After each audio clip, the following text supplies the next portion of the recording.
Evening.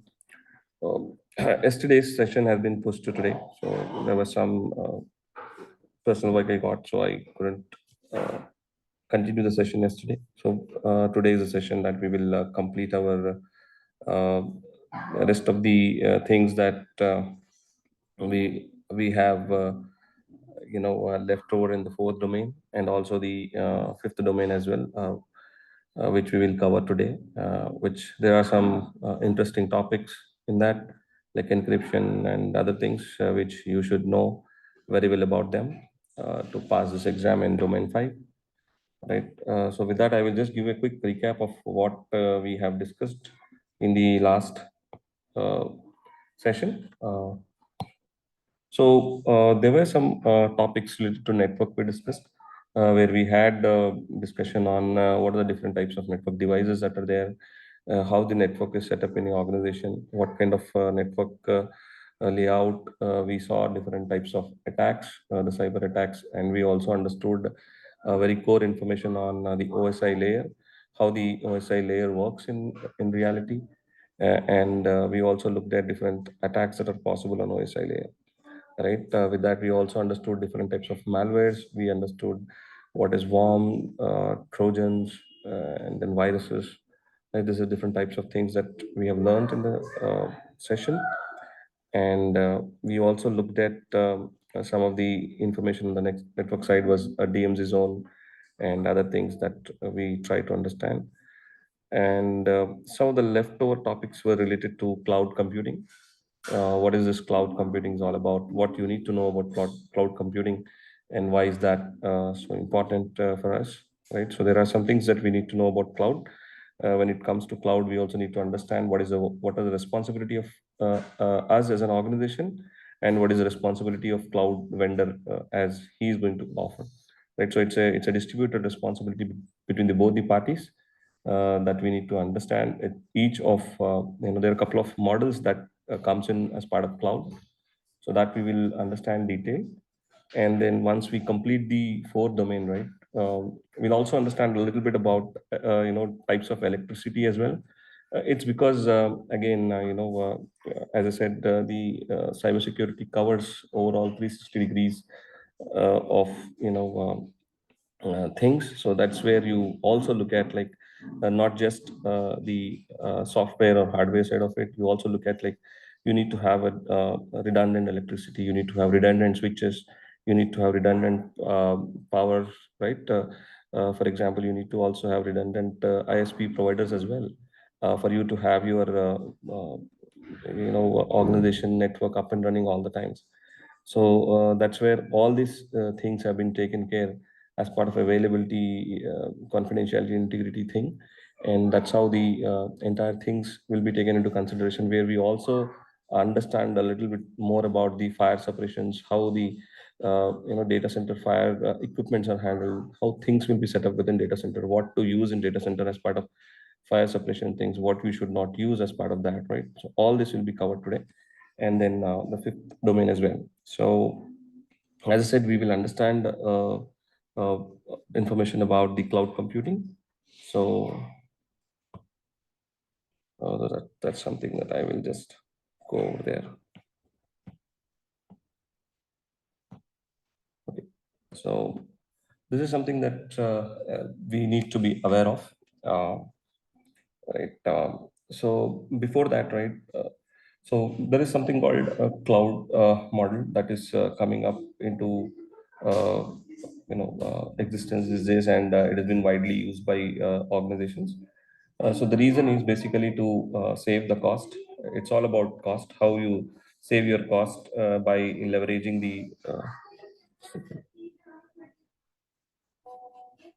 Oh, sorry. I think. I'm sorry. I was not sharing my screen, so someone has messaged me. Thank you, Abdullah. So just a second. I'm sharing my screen. My apologies.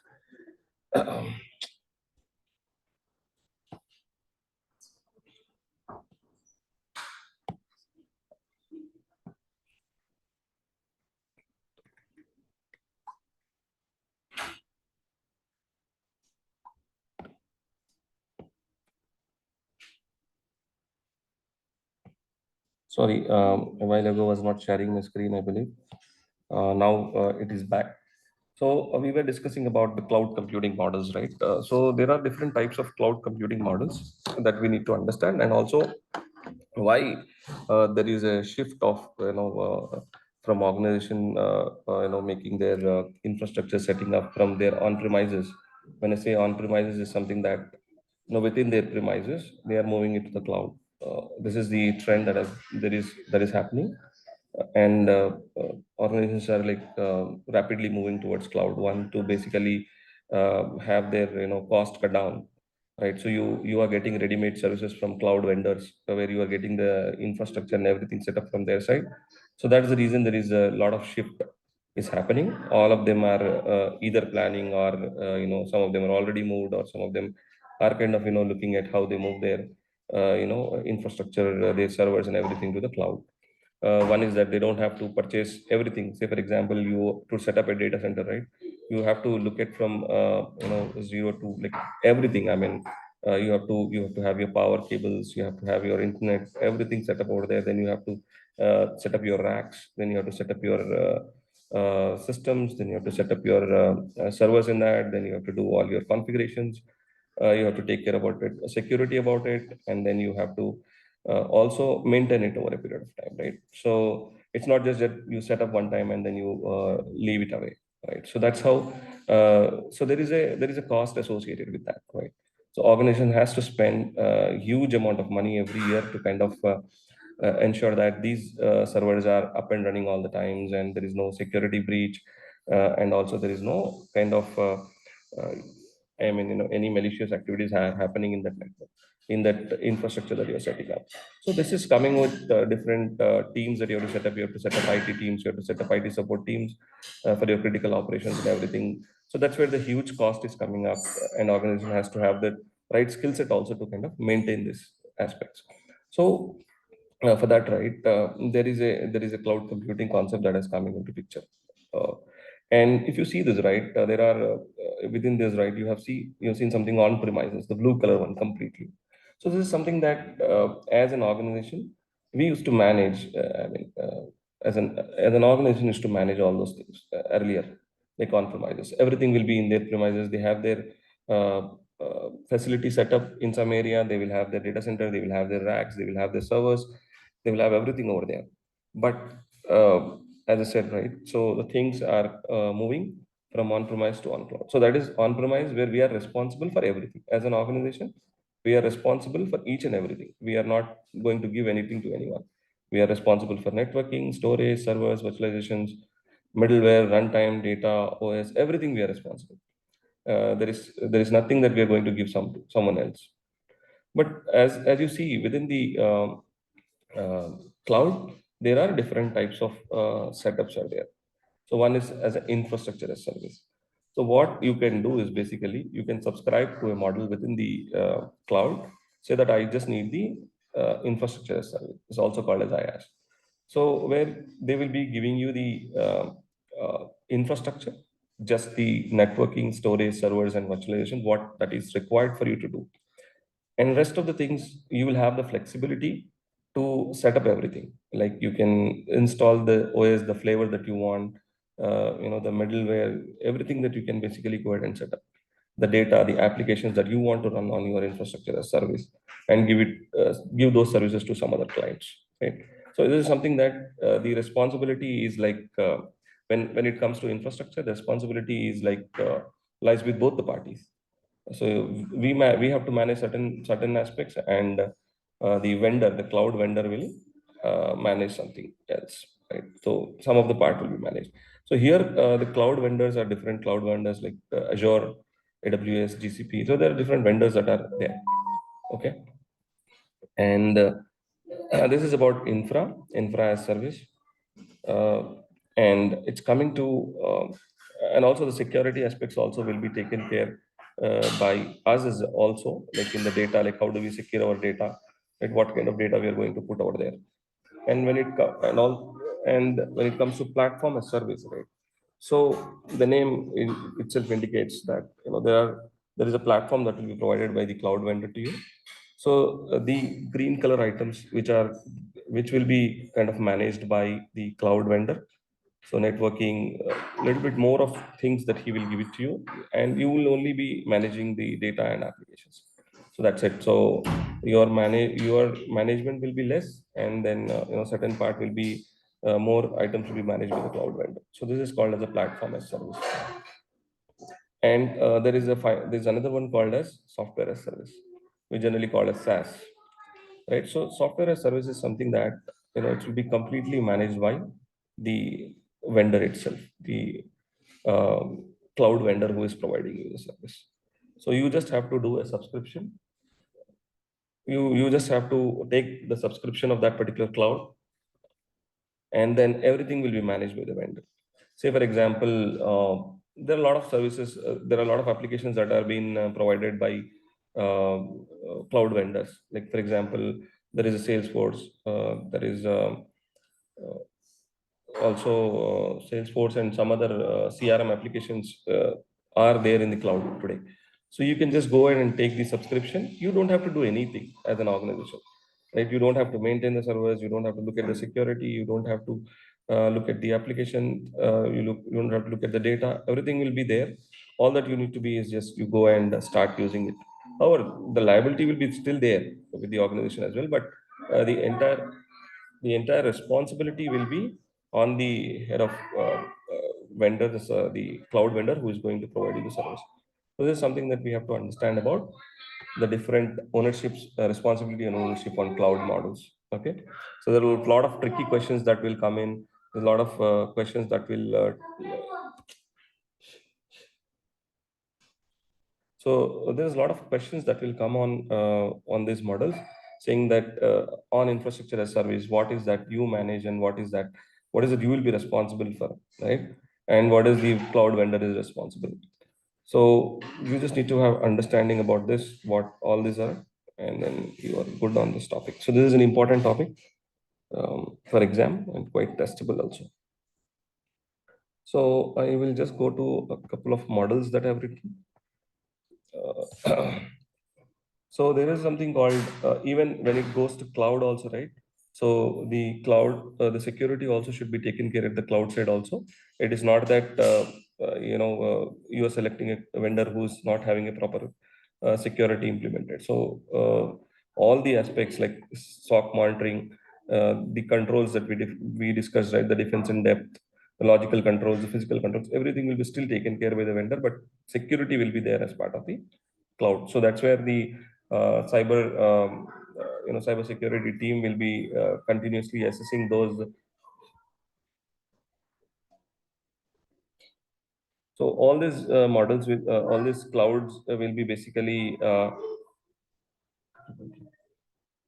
so all these models will be basically assessed by the cloud, the cybersecurity team to kind of that's something that will be basically taken care by where they will assess the cloud models, how encryption is been taken care, how my data in the cloud is secured, whether the data at rest, say for example there is a critical data that you are storing in the cloud, right?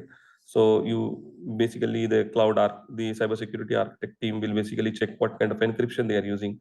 Is the encryption is is something that within our security policy, organization security policy? If not, they will basically go and tell them to increase or use a different encryption technology, so that whatever the encryption that they are using, right, will be kind of replaced by the what suggestions that we are giving. So that's how anyways the cloud vendors will use the latest ones, but however if there is anything short, then they can basically go and tell them.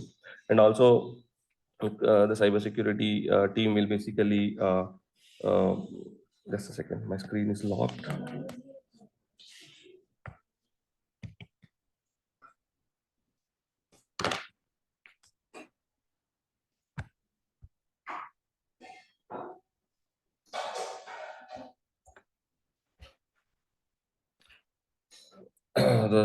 That is about the uh, security aspects where things will be checked, and how the data is also stored is what also be checked.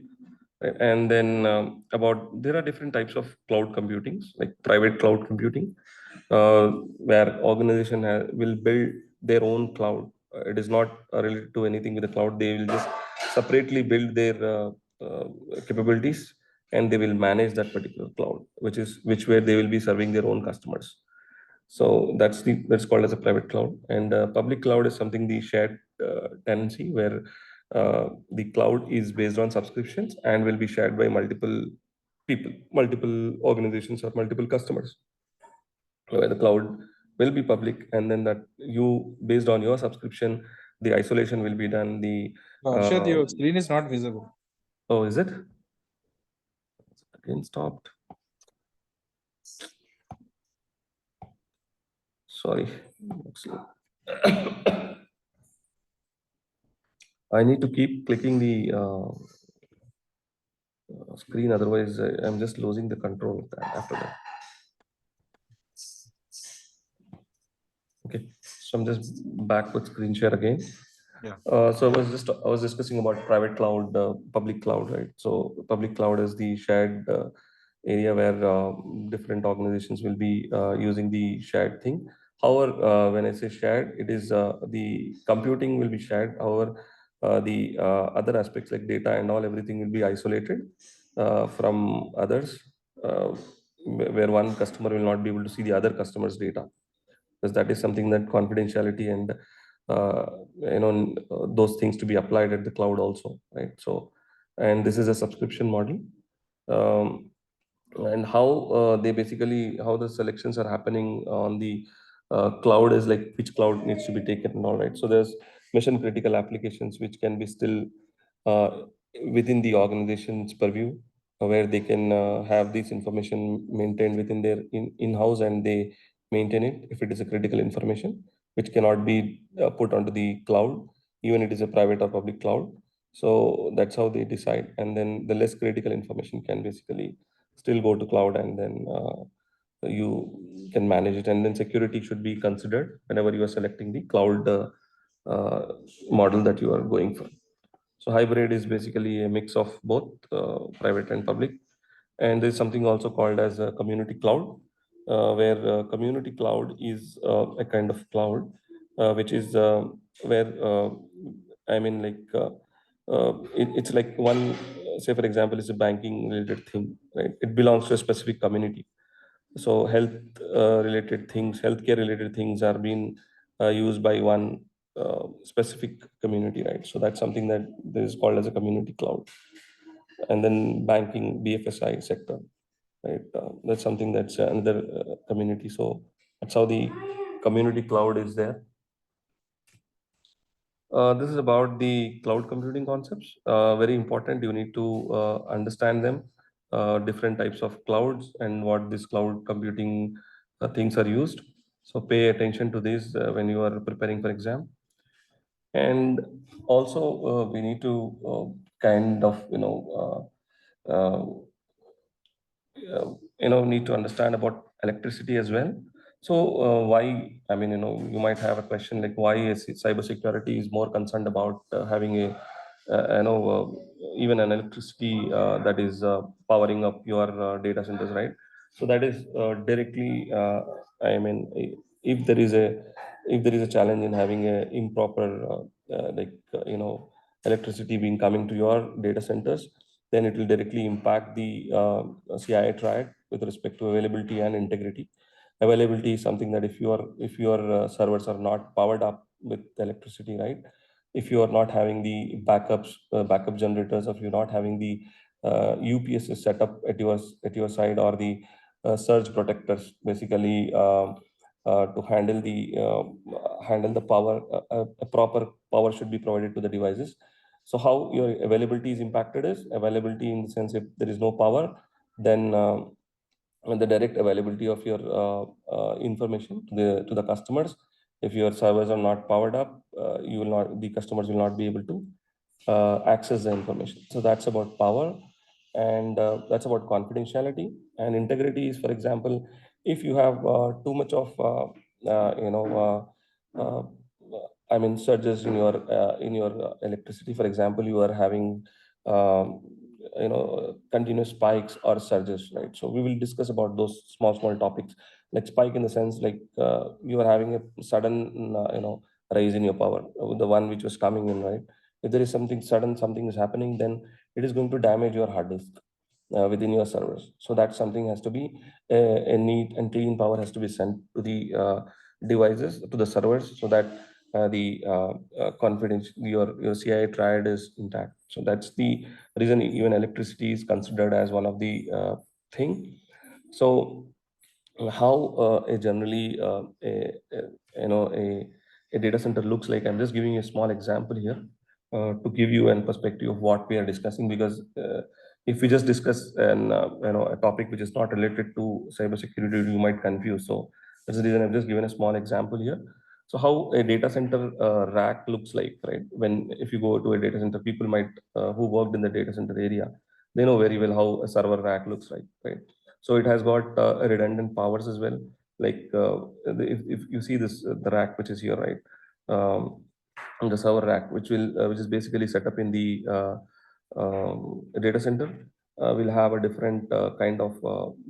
I mean, will have redundant powers as well. Like you can, if there is a failure on power in the one of the line, then basically there is a backup line also available to kind of make that server powered up without abruptly going down, right? So that's where the server racks in high availability will be set up. This is something that if you aware of data center, or if you even Google it, like how a data center rack looks like, then you see the redundant powers that are set up, that are kind of connected there.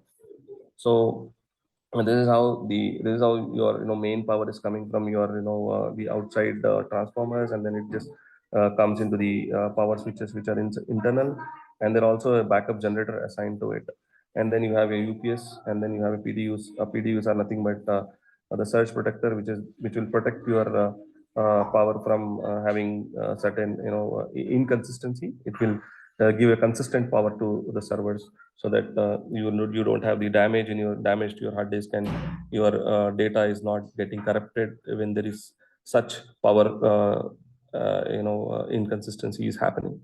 So that's why power is also said to be very important in terms of this.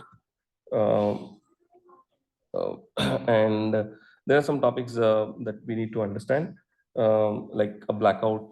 Blackout is something that long loss of power when there is no power for a long time, and then fault, short loss of power. There is like a power that is gone for just short time.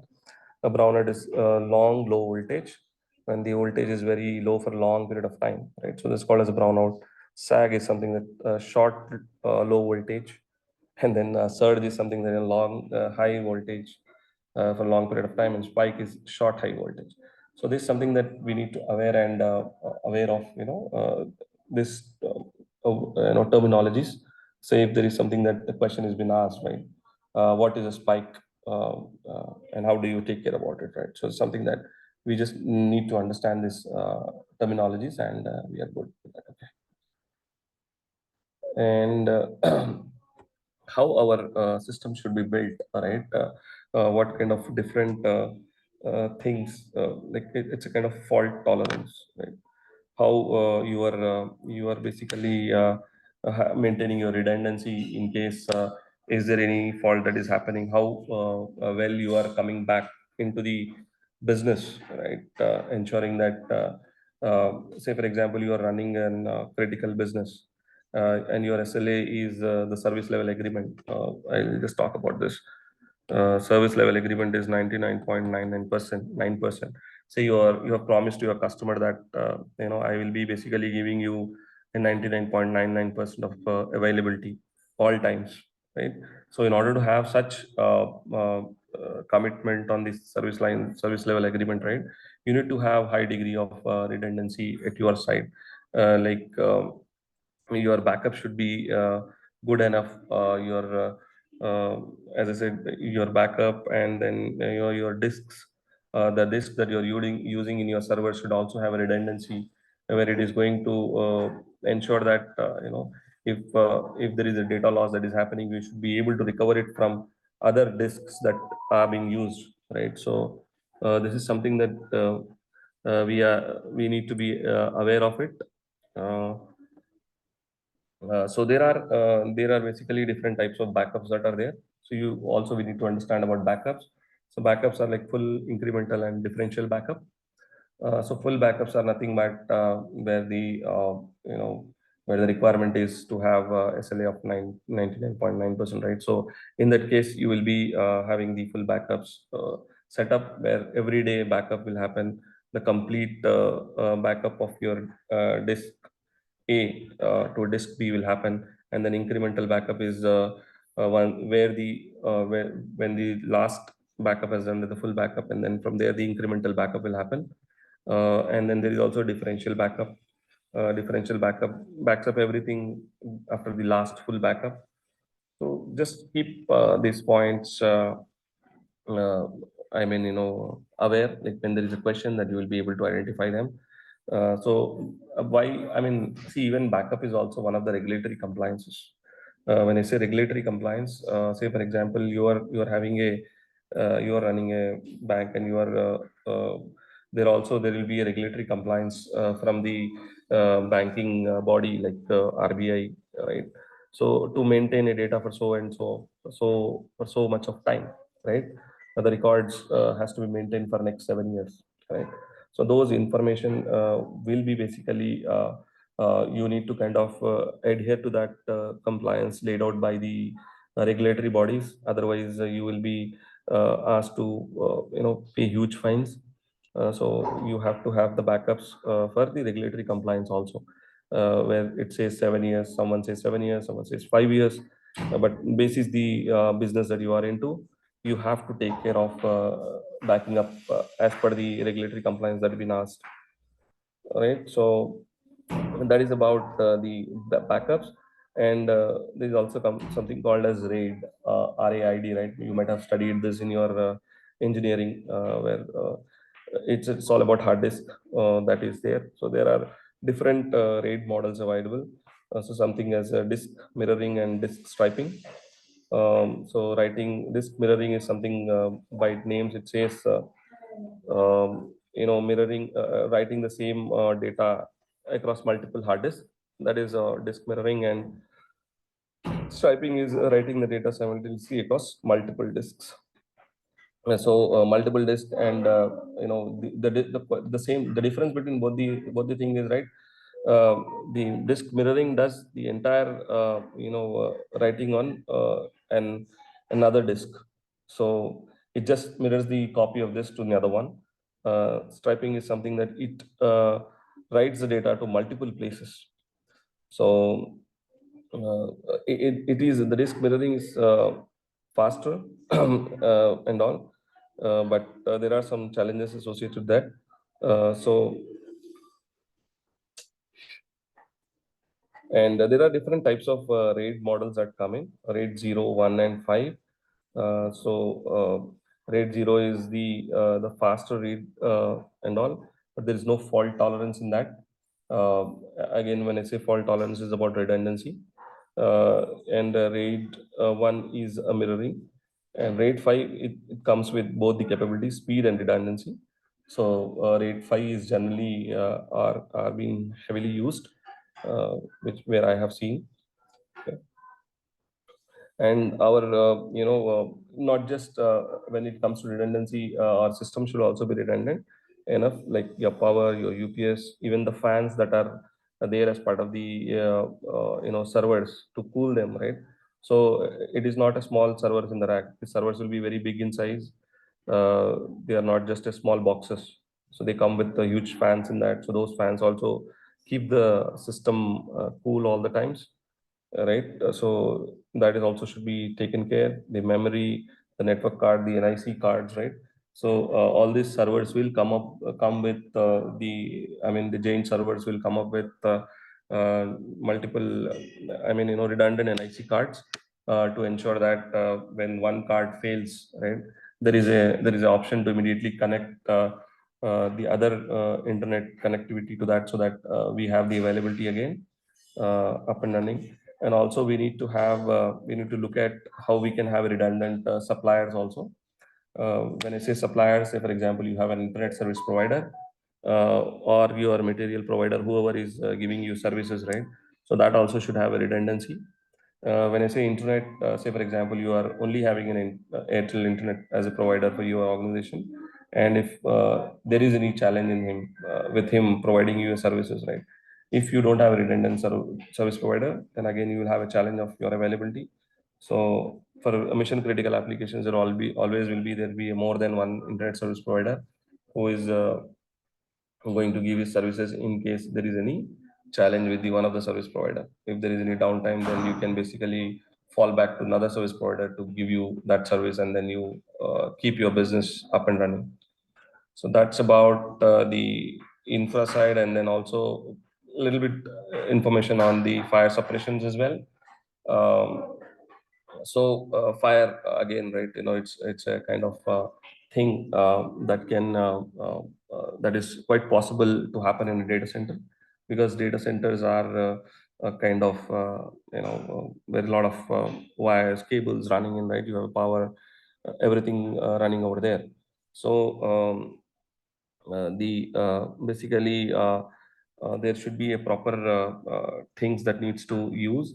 So how a fire basically happens is it needs a kind of oxygen, heat, and fuel to kind of start picking up there.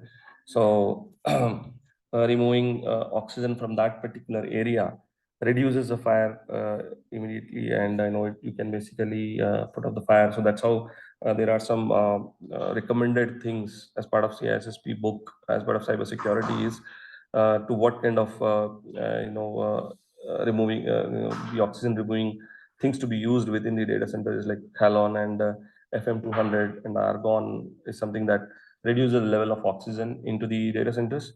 It has to be used carefully because if people are working in data centers, and if you kind of put this on this particular things, then there's a chance that other people can get impacted because of reducing oxygen in that room, right? So that is something again we have to take care. uh, and removing heat is like adding chemicals and water, but again water should be used as a last resort within the data center.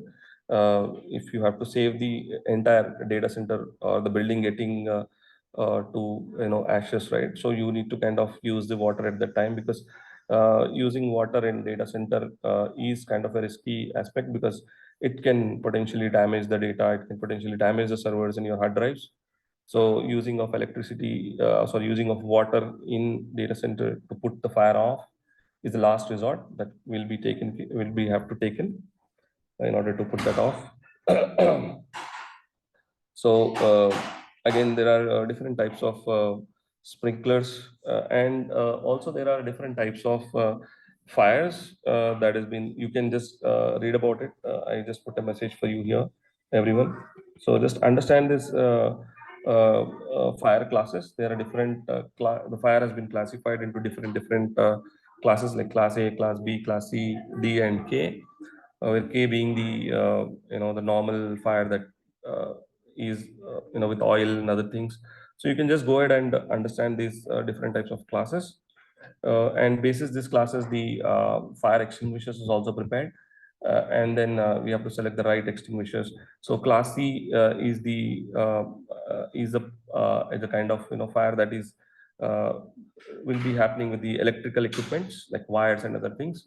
So that's the reason the class C extinguishers, the extinguishers has to be selected as part of the class C thing. So you can just read. There is a you when you Google, you will get one small, tabular format box. You just need to have some information. I mean, you need to have information on that as well to see what kind of things are there as part of the fire classes. Okay. So water sprinklers are also are there. So there are like wet pipes and dry pipes. So like wet pipes are completely filled with water, and then dry are kind of delayed. When there is anything that is happening, this sprinklers are basically based on the sensors. They will work on sensor. If it senses the heat, right, then it starts coming up. So these are recommended in the basically you might have seen a lot of sprinklers in the um, in your parking areas, in malls and all, right, in the parking areas where the sprinklers are there, right? So something that also we need to have information about this as well. Okay, so this is something that we complete our domain 5, so domain 4. We will discuss till 7:30, and then we will take a break, and then we'll complete our domain 5, which is okay. I mean, a kind of big one, not big one, but interesting one as well. So just go through that.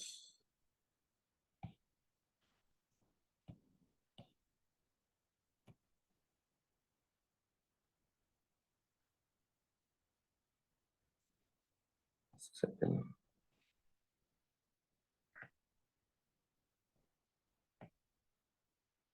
Yeah. So there are some concepts that we need to understand on this. Is that the configuration management? The important things are configuration management, that is hardening. How do you secure your data, and what are the best practices? And also something very important is security awareness training, which is a kind of one of the uh, countermeasure, I would say, to save people from social engineering attacks. We will discuss on that in little in detail, because that is also the general understanding. As security professionals, we need to have enough awareness about the malicious things that can come and that can happen. So we need to have awareness about it. So one is that about the configuration management. So configuration management is basically nothing but how do you configure your systems uh, to an acceptable level, like it is called as an hardening. Uh, it is basically applying. It's a process of applying the secure configurations to reduce the attack surfaces. So see, when a server is provisioned in an organization, right, that needs to be set up as part of the data center. So that server comes with the default things. It's a bare metal. It's called as a bare metal box. Okay, so just a box, and then it just comes over there to you. So you can basically go ahead and set up the operating system on top of that, right? You on top of that, once you set up the operating system, on top of that you can install your applications, you can install your web servers and everything on top of that. But to put this the box that you bought from the vendor, right, it could be a HP vendor, it could be a Dell, right, whoever supplying you the servers, right? So when it has to come into organization, there are certain policies associated with that when it has to come into the data center. So that is called as hardening. So what they will do is basically they will have a checklist. Every organization has a checklist of certain things that needs to be there on this server, like unnecessary ports, which where an intruder can basically make those vulnerabilities, and then he can basically come in from there, right? So those things which are not been defaultly taken care by the vendor, what we do as an organization is, as a security team, is basically we harden those boxes. We hardened in such a way that all the attack surfaces are reduced, or those are closed basically. Okay, and then only when these baseline configurations are met, then only these servers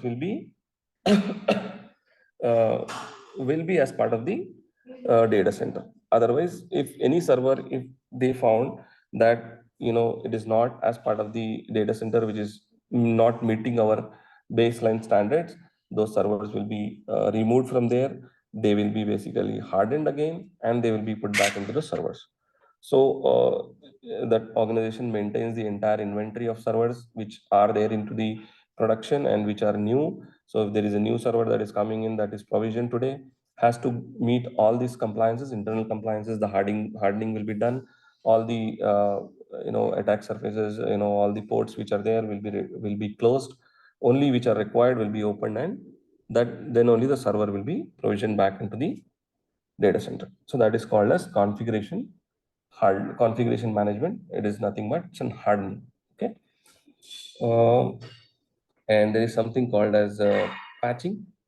Uh, so patching is basically, again, that we do generally to kind of, I think we discussed this topic, but I'll just reiterate on that.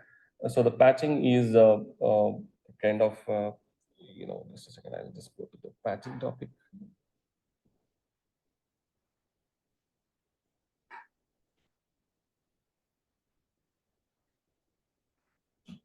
That is written as part of my notes, so I will just go through that.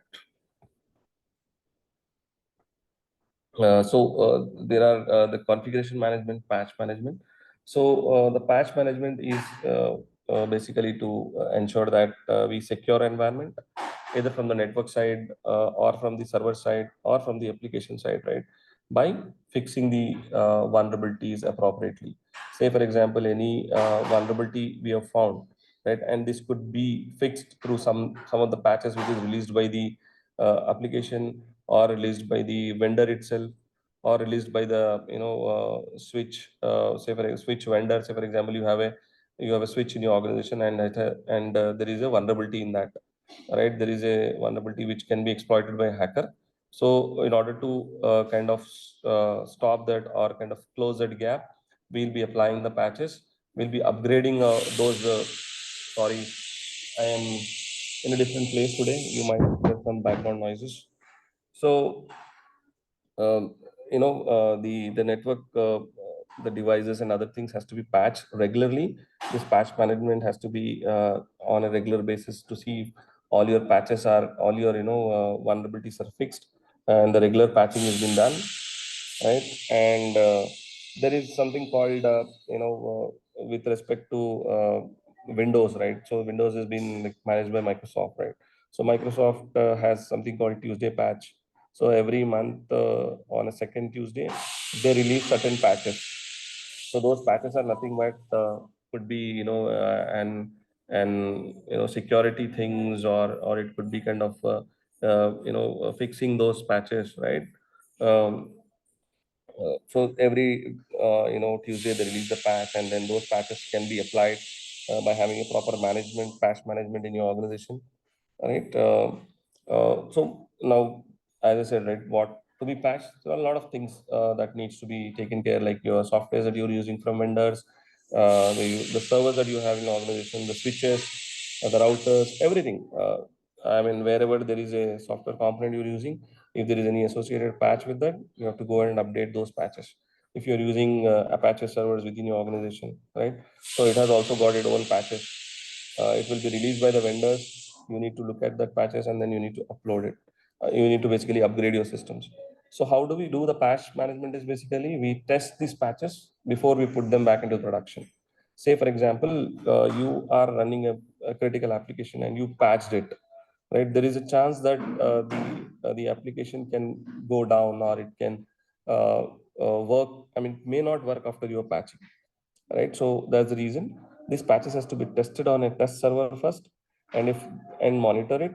And if these things are ready, I mean, there is no, there's no adverse impact after the patch, then this patch can be deployed back into the production servers. So any organization, they don't deploy the patches into the test into the production first, because they can break the production system which was running fine, or it can also introduce a new vulnerability or a new attack vector after having a patch being put, right? So there might be a chance that in order to close some vulnerability, by unknowingly the developer might have opened some other things within the application, right? So if those patches are done, then within the test environment will be tested, and then of course if there is a critical application, there will be a vulnerability scanning also will done on that patch to see if there is anything which is new that is coming up in the patch. So once they have the go ahead from the testing teams internally, they will go ahead and patch to the production machines also. So this step is highly important, testing and then rolling out the patches. Okay. And there is another thing called as a change management. So the change management is one of the critical aspects of the things that we need to look at, because if there is any changes, right, just like a patch management is very specific to patching of vulnerabilities. Change management takes about a long, it has got a wider things in its bucket of change management, where, for example, you have an changes in your application. You have new functionalities being added to your application. You have new authentication system that you have developed in your application, and you want to roll out those changes to the production applications, correct? So basically, there is a change management process that needs to be followed, where everything will go through a change management process, where is something called CAB board. So CAB approval board, change management approval board, uh, will be in place, where people will be reviewing the changes, what changes are going in, what kind of changes are these, have these changes have been tested in the lower environments, did they test these all these use cases or the test cases into the lower environments, that is test environments or staging environments, and see that these changes are thoroughly tested, and is there a result, anything that shows the adverse impact on the test cases that have been run, is these test cases are passed or not. So all this will be looked at by the CAB board, where the person who is trying to make changes has to go and explain it, what is the impact, what will be the changes, what is the outcome of his change. Everything has to be discussed in the CAB approval board.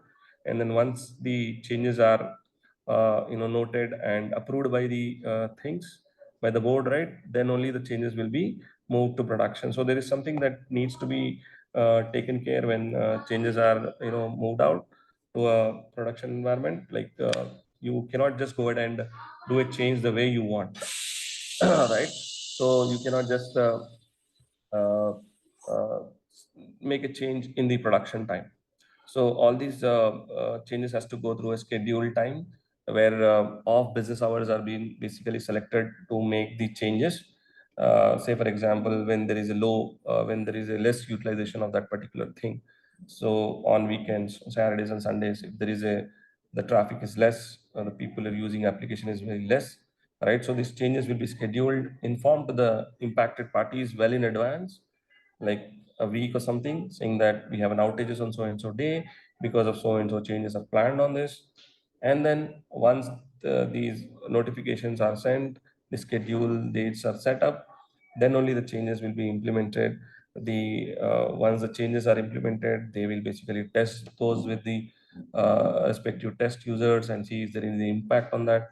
And then once the changes are rolled out, there is no impact, then they will monitor the changes and see everything is going fine. Say for example, with this change, some user might get impacted. He will say, I am not able to log into the system, or I am not able to, I used to see these things earlier. Now I'm not seeing this, right? So there will be a separate team, the support team will be set up for that, where they will be basically looking at the information and see if there is anything, any changes that has been reported by the user, then they will come back and fix that. And as part of the fixes, right, bug fixing or something, they will release those fixes to ensure that those things which have been impacted are basically addressed by the uh, address as part of the change management thing. So this is how the change management has to follow. Again, a change management, improper change management practice in organization can severely impact our CI triad. Again, how you mean to say is that, say for example, availability can severely get impacted if there is a change that has been rolled out and resulting in an application to go completely down. For example, you have released a change and your application has got crashed, right? So in that scenario, right, if there is a change management was in place, right, the effective change management was in place, then you would have avoided this particular scenario itself, right? You would have properly looked at the changes, you would have properly approved those changes before they are coming into the production environment. So that's how your CIA triad within that availability can be basically looked at. And also this can impact anywhere, like even after the change, there is a vulnerability that might come in, and then your confidentiality breach can happen. So overall, that is where the change management will be looked at, from one of the things that needs to be followed, and this is very important as well. So you might see some questions coming on the change management as well. So with that, we will take a 10 minutes break. We'll come back at 7:40, and we will discuss some of the good topics like cryptography. How do you secure your data in terms of when you are basically you know sharing the data, or basically securing the data at rest. So what is cryptography and what are different types of encryptions are there? So we'll just understand that, and there are something that we will look at some more on these areas. Okay, so this is important topic. Let's discuss after 7:40. Okay.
Okay, I am just back.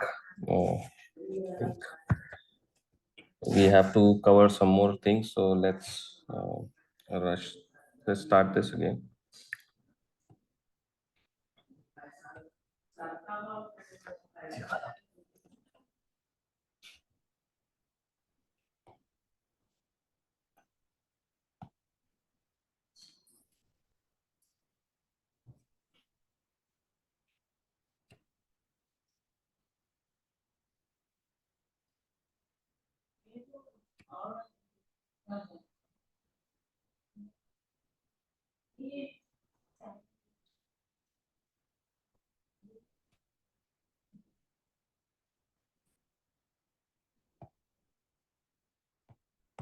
Okay, I hope everyone is back and I'm able to, and everyone is able to see my screen. Just please give a thumbs up so that if everyone is able to see the screen.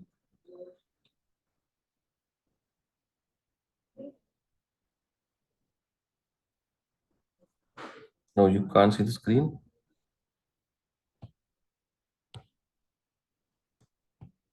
No, I've already shared my screen. So just stopping and sharing again.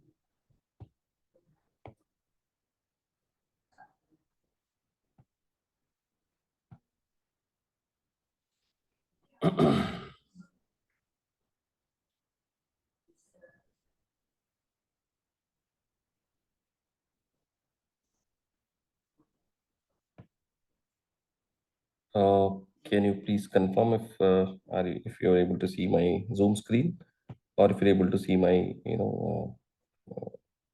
thing that I'm presenting?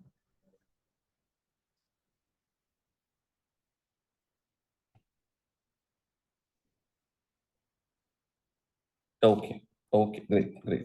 Now I can hear you. Okay, so one important thing that we will look at, and then we'll come back to the data retention and data handling procedures.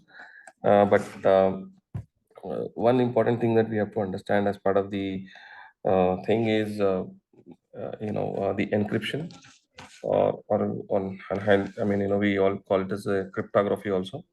So basically, cryptography is a process of hiding the information from the unauthorized users, and only the intended only the intended users who have rights to look at the information is only something who is looking at it, right? So there is a simplified version of also this one. So I'll just go through that when we discuss on the board. But there are and the encryption is basically a process of encrypting the data, or hiding the data in a format that is not understood by the intruder. Even if he gets hold of that information, he will not be able to understand it. It is going to be no meaning for him, because the entire information is encrypted to a ciphertext using some algorithms, mathematical algorithms, which can be only at the other side once it is received at the other end, which only can be decrypted by using the algorithm, or the using the key that has been shared with the other party. So that's where the there is a different types of encryptions that are there, and these encryption or the cryptography has been used from the ages, which is a kind of there, and uh, entire the uh, I mean, till date, the information is being secured while in the transmission or while in the data at the rest, right? So this is something that the practice has been not from today. The practice has been from ages, where the encryption has been implemented, and it has been successfully running over the period of time to ensure our data is secured all the time, right? So what a cryptography can do is, what services it can offer is, basically it can, one is that it will offer the confidentiality. Confidentiality is something that, when the data is moving from one place to another place, right, it can, with the encryption, we'll be able to we'll be able to hide the data. If it is going to the wrong hands, the person who has taken away the data will not be able to make any use of that, because the information is encrypted, hide, in a format that is not understandable. So that's where the confidentiality is heavily addressed by encryption, like whether in the data in the transit or data at rest, both the aspects, the data is secured using the encryption techniques. And also ensures integrity. Integrity is basically, you can have some hash functions and other things to ensure that data is kind of, uh, I mean, if there is any alteration of data happens, right? Then cryptographic algorithms, like hashing and all can be used. And if there is any change in data, then the hash message, the hash function, whatever that we have done, it will also can be altered, also gets altered if there is any change. Thus, we can ensure that I mean, there is integrity is intact, and then the data is consistent across. All right. So using the hashing thing, the integrity can be also addressed. It also address a bit of I mean, not on the availability. It addresses the authentication and the non-repudiation also. um, Availability is something that it is not going to look at, because it's all about encryption, it's all about confidentiality. So when it comes to encryption, right, there are two types of encryptions that we have to understand, and how we'll also look at how encryption works in the way. Okay.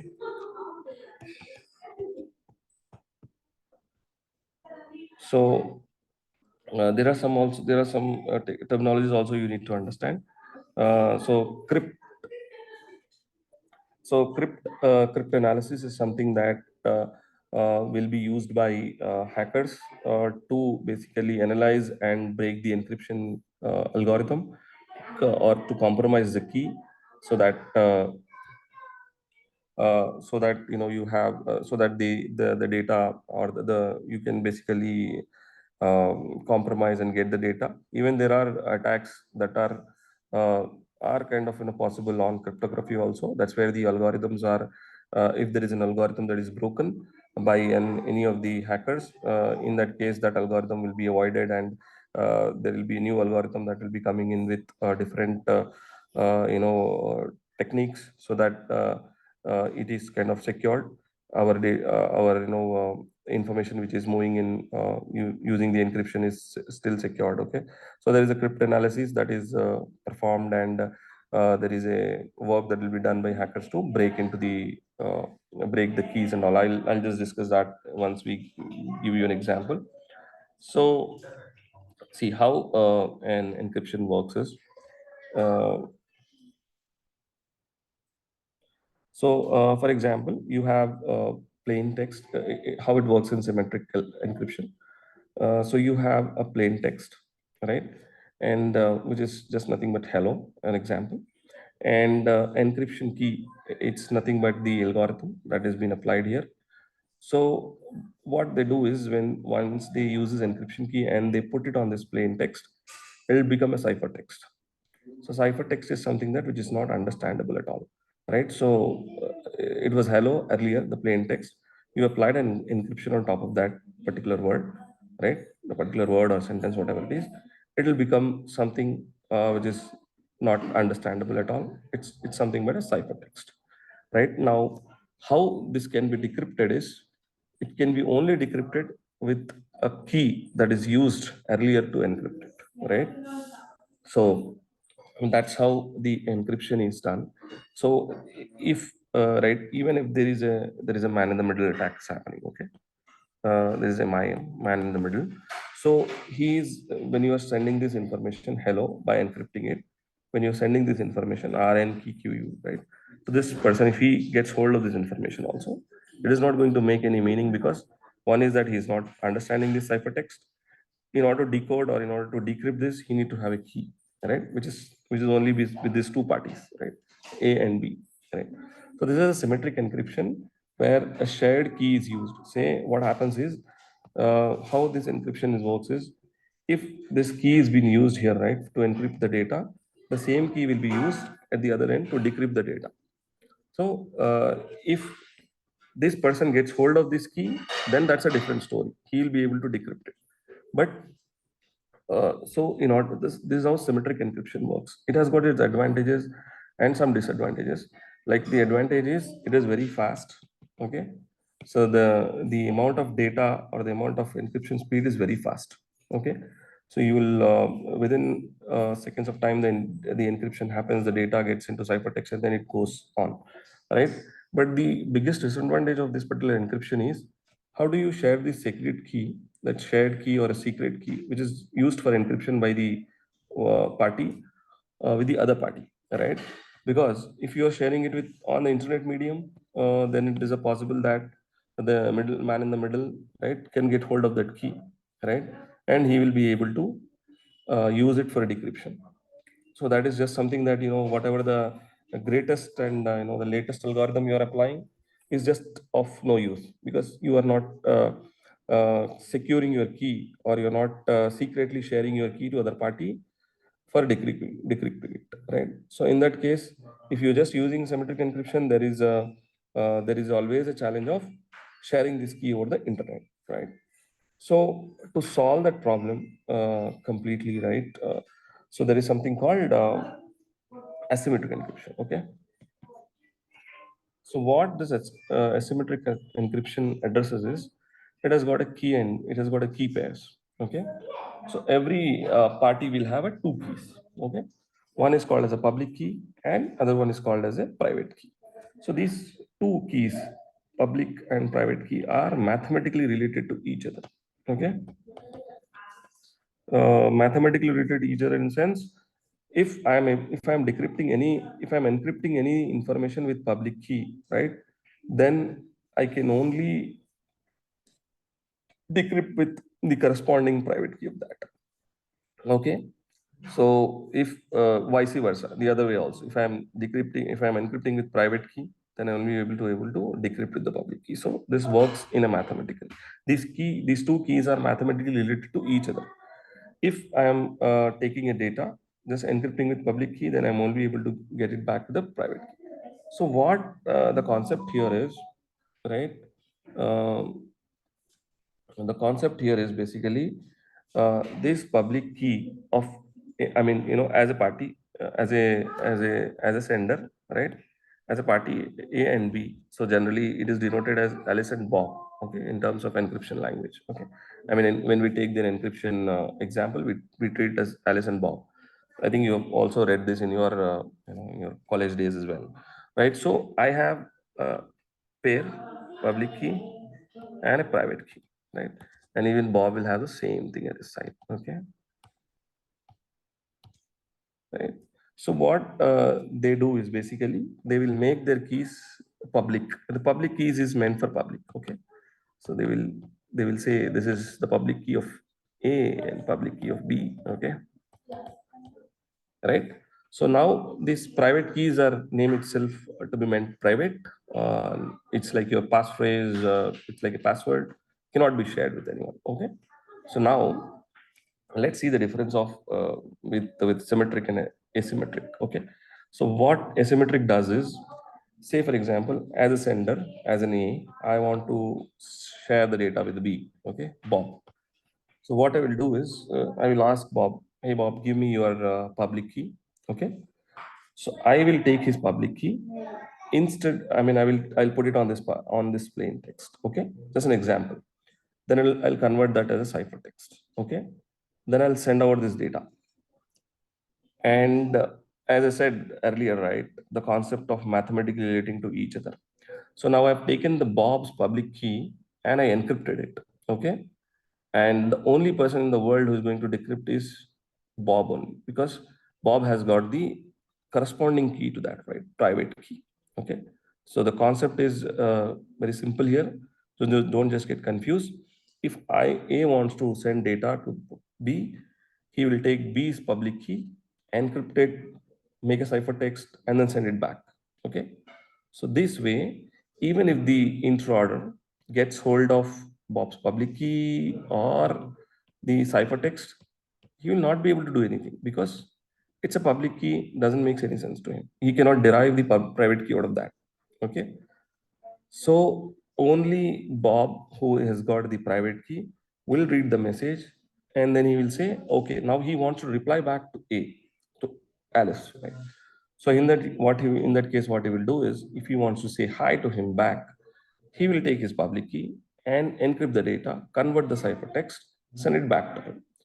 Now, the same thing applies at Alice side also. The Alice is a person, if you are encrypting the data with Alice public key, then Alice is the only person in the world who is going to get the data because Alice has got the private key. You need to ensure these private keys are kept secure. That's a different story, but this is how the problem of sharing a shared key over the unsecured medium of internet, we call it internet as unsecured, right? So sharing of secret key over the internet is kind of, uh, done using the asymmetric key. So whenever there is a session that is happening, the in an HTTPS connection. So first is that asymmetric encryption is used. The data is, there is a handshake that happens, hello hi happens between the server and the client, and once they agree, right, so they will share they will, what basically do is, I will just give that example also so that makes clear to you. So this is the asymmetric, right? So in this asymmetric key, there is only one challenge. It has also got one small challenge, but that is also addressed. So here it is, not fast as a symmetric. It is slow, but it will be used only to share these session keys. That's it. After that, everything goes on asymmetric, which is fast and very easy to kind of exchange the data.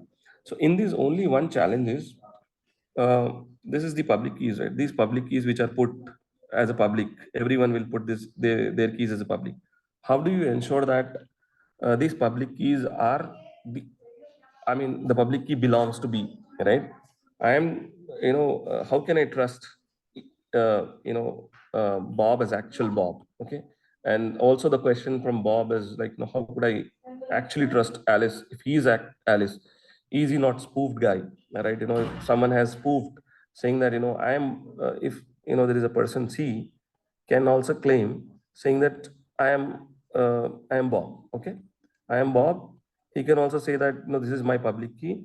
And I probably, if I don't have the, confirmation, I probably can talk to C, who is the intruder.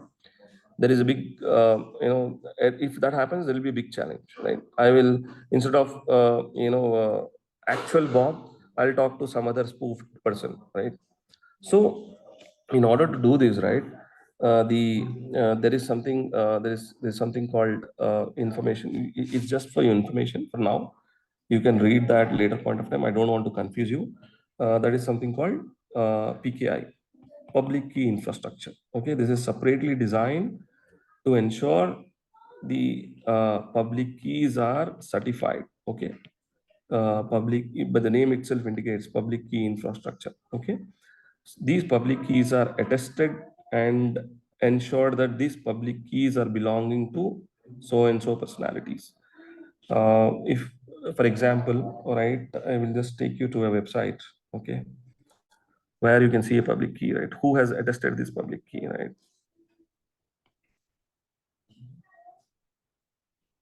So if you see this, right, you have a website, right?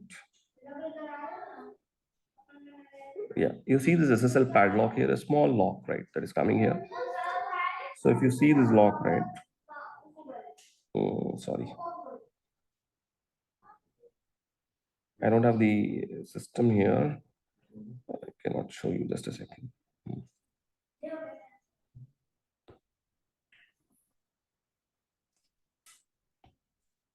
I'm not sure if I can do that here.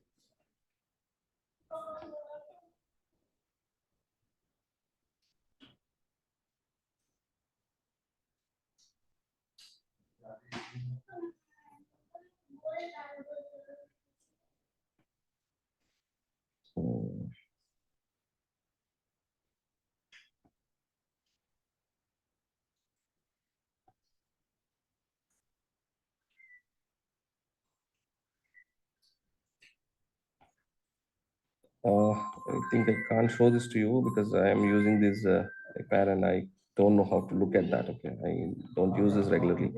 So, anyways, so you know, so these, so what we have to understand is, uh,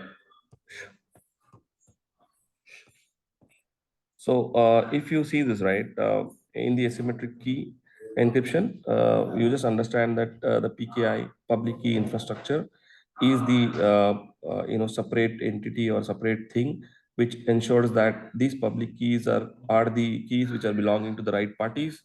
They are not spoofed ones. Okay, anyone is trying to create any public key and get it attested by the CA, the certifying authority, has to give all his details. Then only the public key will be attested and by a CA certifying authority within the PKI infrastructure. So just for now, you just remember a PKI is going to ensure the assurance of public key. Okay.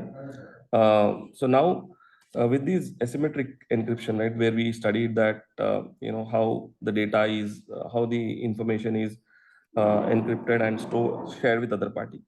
So when there is a, for example, there is a client and server. Okay, this is a client, sorry, this is client and this is server. If they want to talk or they want to share some information, right, in HTTPS format, these are HTTPS connections, secure protocols, right? So using encryption, how they talk is first, they will basically do a handshake, that is SSL handshake. So in this key thing is that there will be three things that will happen. All right. One is that they both exchange their public keys. Like when I say hi to the server responds back with his public key. Right. So then I will basically exchange some other I'll also encrypt and send some data to the server, and then once that happens, right, so there is an SSL handshake happens with both the parties. So it's ensure it is mean that the client and server are now ready to communicate, right? So using all this will happen as part of asymmetric encryption. Till here it will be asymmetric encryption. Once they establish the session, they will change their specs to with the symmetric encryption, and they will start communicating. So because asymmetric encryption cannot be used further to exchange the data because it becomes very heavy. You cannot exchange the data with asymmetric encryption. It's just only for sharing the keys. So they will say they will also within when they have the SSL handshake, right? They will also share the shared secret key also, shared key also. When the shared key is shared within both the parties securely, then they are ready to initiate the symmetric encryption, so that the entire data is fast being exchanged with both the parties, and then once they done, they will close the SSL connection, and they will terminate the SSL connection. That's how the combination of asymmetric and symmetric is used in SSL. Okay, this is very high level. It does not require anything for your concept, but I just gave it for for your idea. That's about encryption. Uh, and there are some, as I said, right, there are some crypt analysis attacks that are possible on encryption also, where hackers will basically look at the encryption, look at the ciphertext. They'll try to analyze that ciphertext, and they will try to see if there is any key that they can replicate or something. And there are also side channel attacks are also possible on encryption.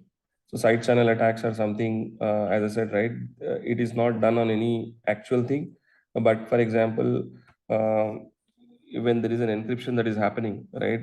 If the plain text is being converted to ciphertext, so there will be some time taken, right, for that activity. There will be some power consumption that will happen, right? So hacker is more interested in this data. He will analyze the data as a part of the side channel attack.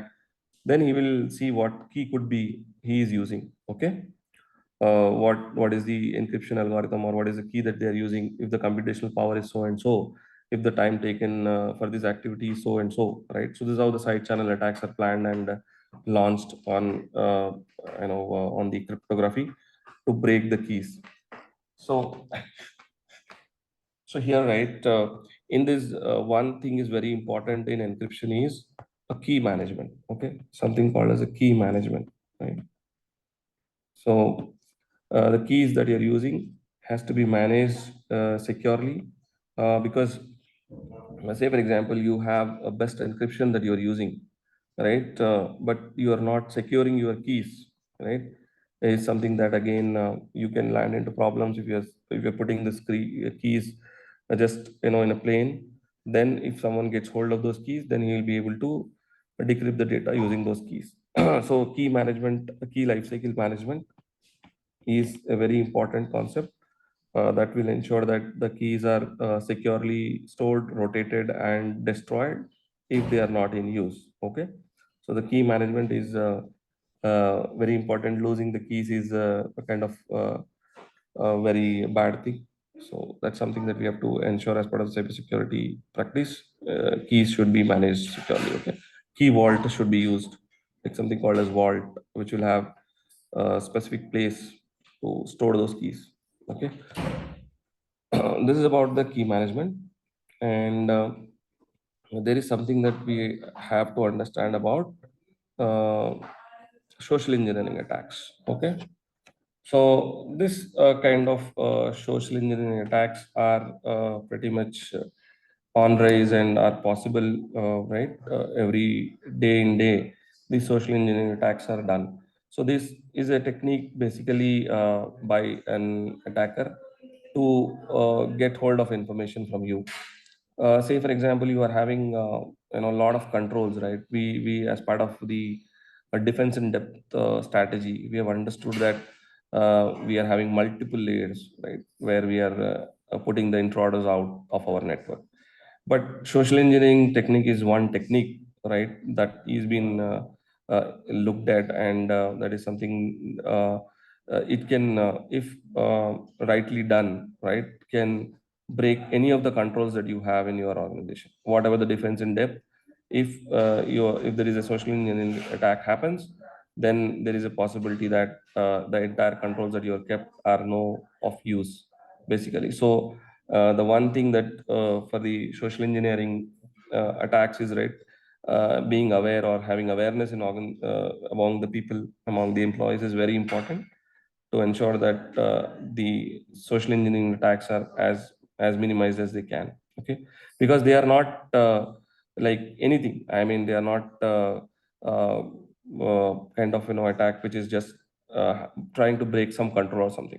It is all about how people are aware, then they can take an action. So we will understand what are different types of social engineering attacks that are possible. So there is something called as the phishing. Okay, phishing or phishing, whatever it is. So phishing is one thing, right, that happens. Right. So what happens in phishing is they will be sending random spam emails to your email boxes. Okay, a lot of emails that will come in saying for offers, right, click and win. Okay, so it's something that if you are not aware, if you don't have awareness of being legitimate email and spam email, right, then there is a possibility that you can basically falling prey for this social engineering attack. So by just clicking that link, you're just doing you're just one step away from inviting an attack, inviting a large amount of things into your organization, and then from there he will basically either get into your controls, or he will be taking your confidential data away by kind of say for example, he says that click and win, then he'll ask you to enter your email address, your banking user id, banking password, right? So there is a chance that you basically falling prey for this random phishing emails, and then you ending up giving your data. So phishing is one such attack, that is kind of random phishing. They will send the emails to random people. Okay, outcome of that is something someone clicking it and then getting into their then falling into the trap. Okay. So there is another called, there are different types of phishing attacks. So there is something called as spear phishing. So spear phishing is something that basically it's a targeted attack. So it will target very specific people, right? Like admins. So I mean, the attacker has done a kind of pre-work. So attacker is just not, just launching the attack by just doing, by sending random emails. So he'll also do some due diligence from his side. He will also understand what is the organization is all about, who could be the possible teams working in, right? He might have some internal and external information that is available on website, right? Publicly available. So what they will do is they will prepare a well-crafted emails, right, for the targeted admins, targeted people, right? They'll set of people who they want to target. They will send this targeted email to them, and they will see that if there is something that they can get out of them, right? There is an admin who is continuously looking at emails, monitoring systems, probably by either is not aware, he is not having a training done on the security aspects. He might go and click that link. uh, so clicking that link again will take him to the things of the attacker. So once you click in, basically he can upload the malware to your system, or he can basically steal the data from, he can take you to a link to upload, or some information, asking you for some more information. Okay. So these attacks are 100% possible. They are happening, and this is not something that we are just talking. These phishing attacks are happening on a daily basis. Okay, where right from the employees to the top management is targeted. Okay, so there is something called as whale phishing. So whaling basically. So what they do is they will target the senior management in this whales, right? Big fishes basically. The name itself indicates a big fish. So senior management is a big fish for them. So senior management will have a lot of access, right? So also if they are loaded with a lot of work, they might not look at some emails and they will just click it. So what email says is like, approval. The email will come, will be very legitimate. They will use a lot of things in that. They will actually do a lot of good job in preparing the email, the hackers basically, to look it like very legitimate. You will not be able to differentiate until you go and do a little bit of research on that. Okay. So they'll say approval, they will say invoice pending, or something they will send. Okay. Which senior management is like generally dealing with those things. So invoice is pending for approval. So the moment you download that attachment, or the moment you click that thing, you are landing into the wrong hands basically. So wishing is something that it's a kind of automated voice messages. We also get a lot of messages right on our mobiles stating that click on this link to activate your account, or your account is going to get deactivated soon. Click and supply your information over here. So always be cautious.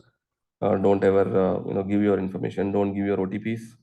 And now you are part and parcel of cybersecurity thing. So please be aware and make others aware. And what kind of social engineering things that they do generally is they will create an urgency. Okay. They will say that your password is going to expire in next 10 minutes. Okay. If you're not changing your password, so if you're not changing your password in next 1 hour or 1 day, right, your password will expire on so and so. So they will create an urgency. They will create an urgency. They will create fear in you, saying that they'll how they create a fear is basically they will send a message or a mail saying that I am the CFO, or I'm the CEO of the organization, right?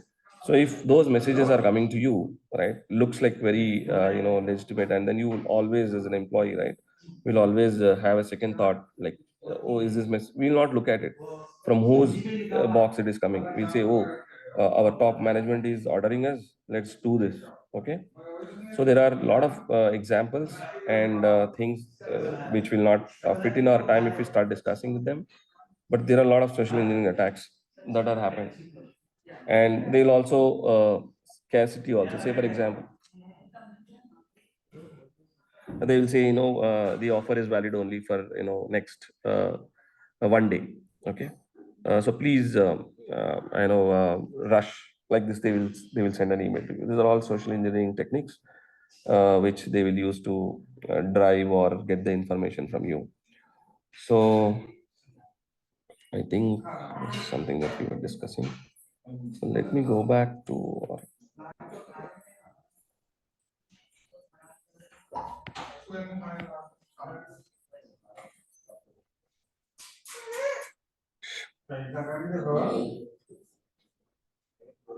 So some of the few things that you need to know about handling of data. How do you handle sensitive data? How do you handle normal data within the organization, right? So there are some practices. So there are some good practices that you need to follow. Best practices, I would say, that we need to follow in order to handle the data in organization. So how data is handled is basically um, it's like classifying the data, right? One we were discussing the other day about of access controls. So classifying the data, the classification of data is very important to protect the data basically. So you should know which data is secret. I mean, which data is uh, normal data, which data is a data which has got value, which is a critical data, which is a normal data, which is the classification has to be done basis the business criticality, what kind of data it is. If it is personal information of someone, then it is called as a critical data. If it is normal information like about the person, right? It's a normal like his profile and all is a normal information. If it is PHI, as I said, right, personal identifiable information, which is a secret information that needs to be kept secret. So the labeling of information has to be done appropriately, like highly restricted information, moderately restricted information, low sensitive, and unrestricted information is a public information meant for public. For example, you have your website, your organization website. It's basically meant for public, right? That can be as a public data.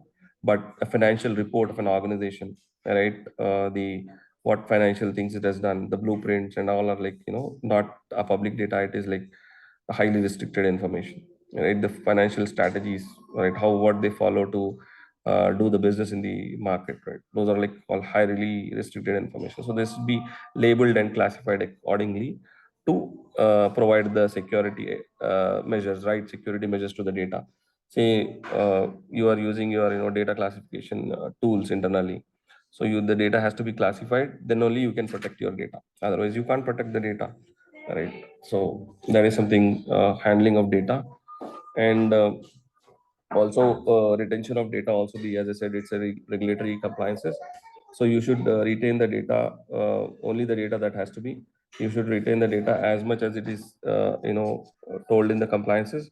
You should not retain the data which is not required, or you should not even retain the data for a longer period of time as it is not required. Say for example, it is only 5 years, you need to only retain for 5 years. You should not retain it for next 8 years or something. Again, you will invite fines and other things. So that's about. Another thing is about destruction as well. You also need to safely destruct the data. Say for example, you are destructing the data, right? You're destructing the hard disks, hard drives, right? Say for example, those hard drives are not working, right?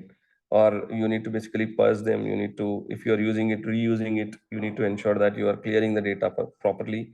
And if the data is very high critical, right, you need to basically physically destruct that by using the shredders and other things, where you ensure that data is not reconstructed again, right? That's where you are going to do a destruction, the purging and other things that you need to look at when you are destructing the data. These are something that best practices that needs to be followed when you're destructing the data. Logging and monitoring events we have already seen.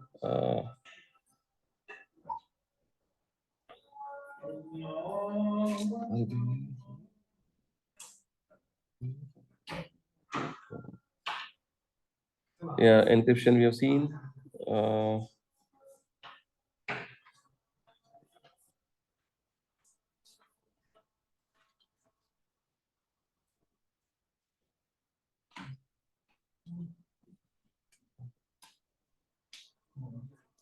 See, this is how the examples are also very clear. What we discussed uh, is a public key of receiver. and then decryption with the private key of the receiver. So that's how the information is used in asymmetric encryption.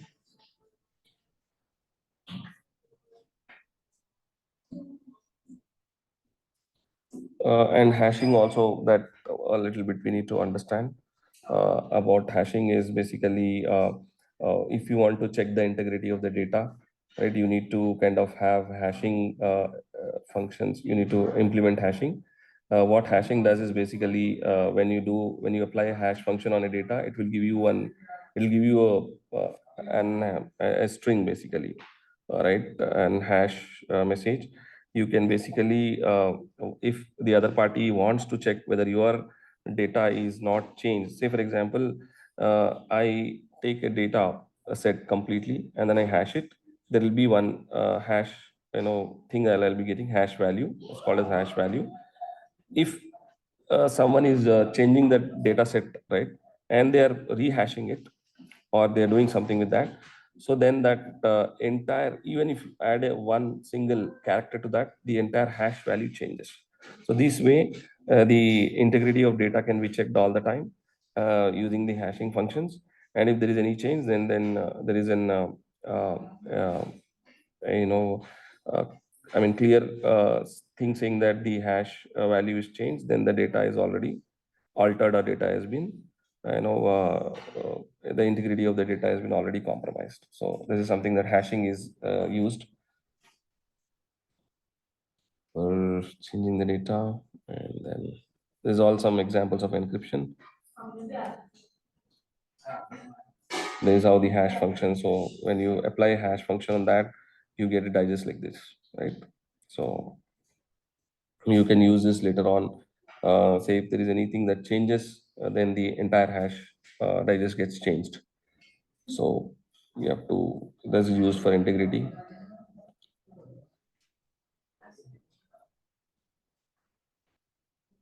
Yeah, we studied about configuration management, change management, like identification. This is about the configuration management, identification, baseline, change controls, and verification, which is nothing but hardening, right?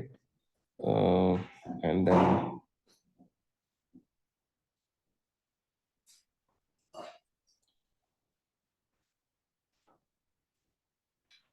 yeah, some data handling policies, some password policies, uh, and then the configuration management, how the things, how the changes has to be done, how the configurations has to be done, change management, and then this is how the change management, request for a change, approval, and then if there is something goes wrong, then always should be a rollback.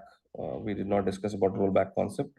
If there is any change that is adversely impacting or making things, if there is something going wrong, then always there should be a rollback plan. A rollback procedure should be there to roll the changes back to the normal, which was earlier, which was working stage. Something that you also need to take care of, change management. Uh, yeah. So security training and awareness, which we discuss about why these about why security awareness is important and what is that it's going to serve the purpose.